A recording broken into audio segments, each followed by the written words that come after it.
John and Debbie's Weekend Warrior handover. They just had to duck around the corner to have some lunch because last minute addition, they want a roof rack on the vehicle because they weren't happy with the recovery track arrangement on the back of the vehicle, which I'll show you in a second. Start at the front of the vehicle. Raslarr satin black no loop bumper, Runva 11 XP winch, steady 21.5 inch light bar, Uniden AT 970BK twin pack. So this is the short antenna, 3.3 dB of gain. And in the back of the vehicle, he's got the 6 dB gain antenna for flat country. This one is ideally designed for like mountainous terrain, and it's really easy. There's actually the grub screw in right there. So you loosen that and then that unscrews, fit another one, super easy. Electrical system, really basic for us.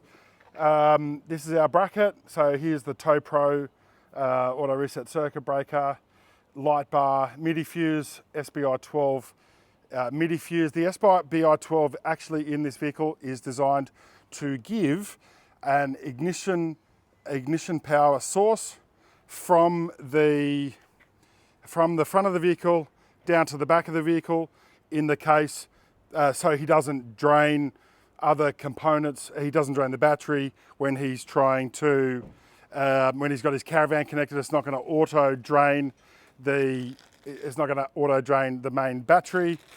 For the winch, wireless remote and wired remote. Now, but before we do that, let's just have a look here. This is the winch isolator. So off position, on position, super easy. That all fits in there. We've got a whole kit for that. It's on the website. So as far as the winch goes, you can see straight down there, DC 12 volt, that's where the wired plug connects. So in the case when you have a wireless controller failure, that's where you'll need to access. That's how you get to put your wired remote on there. On the right hand side, you can see down there, you can see with the top there, that is the free spool. My manly man arms, too big to get in there, but you'll be fine. Yeah, you'll be able to get in down there. Or otherwise, what we can actually do is we can actually cut a penetration in the top here if you've got, generous forearms. We can fix that. ROH Assault wheels, 295/70, 18 Maxxis all-terrain tyres. This has had the 4.2 tonne GVM upgrade with Black Hawk upper control arms. This point here, this cap, John and Debbie, you need to remove this cap, and there's a grease point in the top here, so you're going to need to get in there and service that point. Make sure you tell your service team, because I guarantee you they won't do it. Safari snorkel, love it. Interestingly, I found out yesterday, the only situation where you should turn this ram head back, turn it backwards, is in the case when you're in the snow and dealing with low-hanging branches, because that will clog up like you've been eating curry, eating stodgy foods.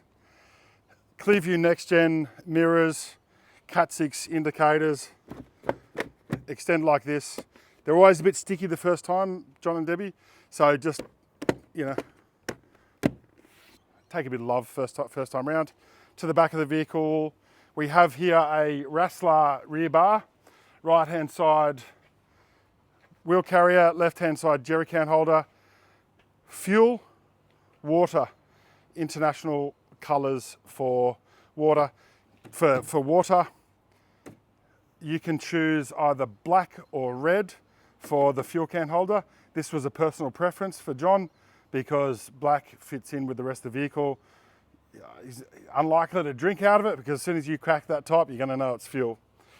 Tow bar as normal. All the reverse sensors are all good. Safety Dave outlet there. Right, so that's where you're going to plug your cameras in, and up underneath here, you can get in there with the camera. Have a look. There's your connection points for your van. So that's actually a fairly recent change for Raslarr. So they used to sit underneath and then you could plug in that way. Now you're basically connecting up in there. Probably keeps them out of the way. A little bit harder to get to, but probably less prone for destruction by flying debris off the front tyres. So that, I think that's a benefit. A little bit harder to install, but the net result I think is way better. Comes with the tow bar as standard wheel carrier. This is the painful arrangement that has triggered John and Debbie to actually get a roof rack, because this whole arrangement for the MaxTrax rear tyre holder was a source of frustration for me, because when I went to install it, there's no bloody good instructions on the internet. MaxTrax instructions, the card they give you, I didn't feel like that was sufficient. So we went searching and searching and searching. It's a fiddly bloody arrangement. So we're going to do some content around that to make it easier for you. But that was the trigger for them to duck off down the road, and we're going to install a Tracklander roof rack for them. So everything is easier and they've got more storage potential. Let's get in the front of the car here and... What? Recovery gear?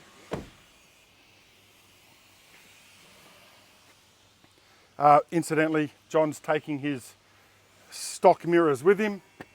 Here is the replacement 6dB antenna for flat country. Comes with a spare grub screw. Tattletales. This is what you connect to the MaxTrax.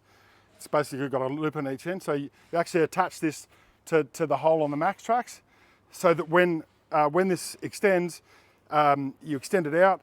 When you're using the MaxTrax, they often dig into the sand. So you connect these to your MaxTrax before you do your recovery.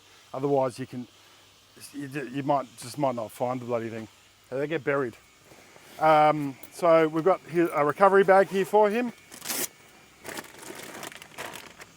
A couple of soft shackles, 3 soft shackles, winch ring, right? As opposed to a recovery block. Static, 3-meter static rope. So that's tree trunk protector. That can be also double as a bridle strap to connect to 2 recovery points.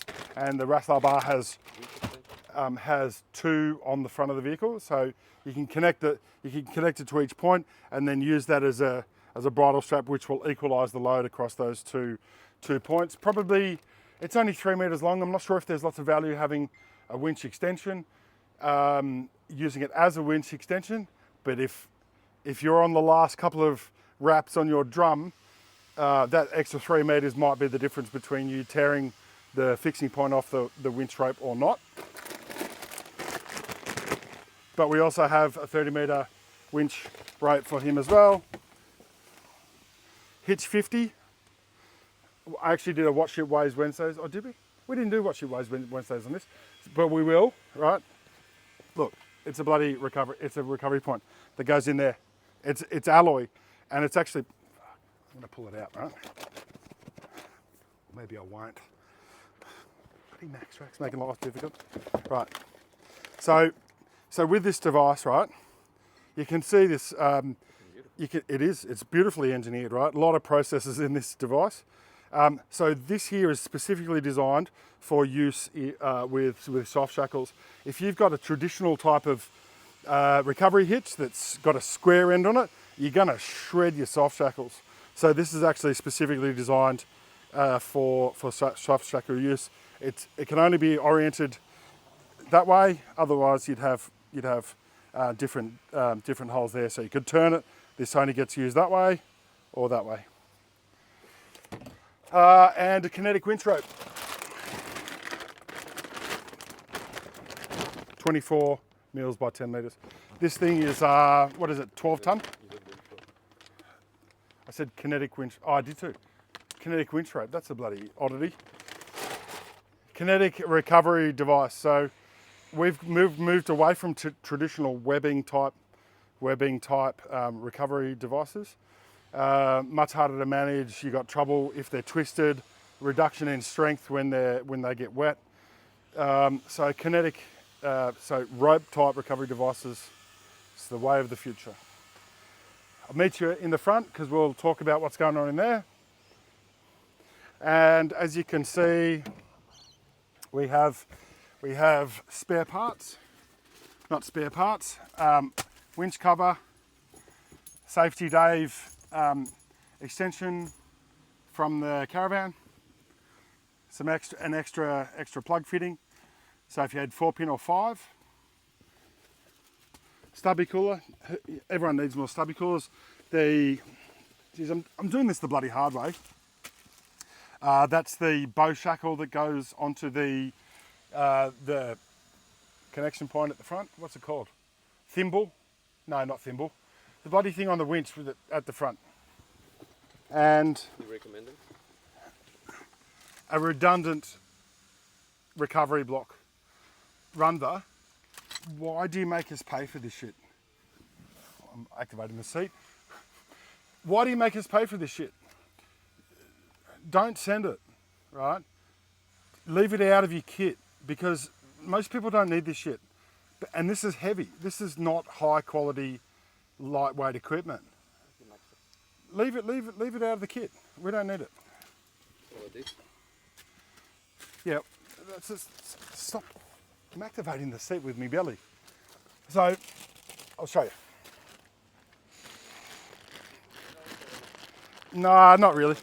So, realistically, what Runva, I mean, they've profiled the inner corners of this this hole here, and this is supposed to go. This is supposed to go in here, right? So this is what you're supposed to connect. This is what you're supposed to connect. You know, probably your recovery strap to here. Guys, get with the bloody times, mate. Like this here, you should be promoting. Everything should be moving to soft shackles. Everything, because it's high quality, lightweight equipment. We already have GVM issues. This is really not helping. So safety, yeah. I mean, look. I mean, I haven't ever seen a catastrophic failure with this type of usage of a rated bow shackle. I'm not saying it hasn't happened, but I just haven't witnessed it firsthand. So these are pretty safe, right? As long as they're maintained, and you just don't lock them up, don't overstress them. These are pretty good, right? But move to soft shackles. It makes a lot more sense to me. So in the car here we've got the. Oh, that was bloody noisy. So we've done the Z Innovations head unit, and my OCD right now is telling me to rip that off, but I don't want to deprive John and Debbie of this process. At the front here we have, this is traditional spot for the light bar switch, the 21.5-inch light bar switch that you see in the Raslarr bar, and brake controller. Red arc brake controller in a position that's able to be accessed by the driver or co-driver, passenger, whatever you want to call them. And we've also got the pass-through connector for the UHF. We don't typically mount these because where really are you going to mount that? You know, where are you going to mount this device? There's bloody nowhere to. So we would normally just provide that for you. We've been talking about how we can do that more efficiently, what we can come up with to do it. So if you've got any fabulous ideas, I'd love to hear it in the comments below. Where are we going to put the handpiece? You tell me. So apart from that, I think this is, we need to get the car downstairs. We need to get the car downstairs now to do the roof rack, last minute stuff. Actually, there's some other bits in here. The head unit, yep. So as far as so these are all the original pieces from the head unit. We've wrapped everything up again, right? You want to keep this, right? So there's the original console and the actual head unit itself. So you want to keep all that stuff, because if you have some kind of a conniption with the original Nissan stuff, and you need to remove the head unit. I don't know, it could be you have a body control module issue, or you lose a key or something like that. Keep the original equipment so you can put it back in the vehicle, and so you can go back to Nissan or your local service center or whatever to get additional technical support. Keep that stuff. We'll wrap it up. As you can see, we've wrapped it up for John and Debbie. We'll do the same for you. This is it. So we'll come back in a second and we'll have a conversation with you about John and Debbie's plans, where they're off to and what's going on for them. He's agreed to be on the camera, so I'm looking forward to it.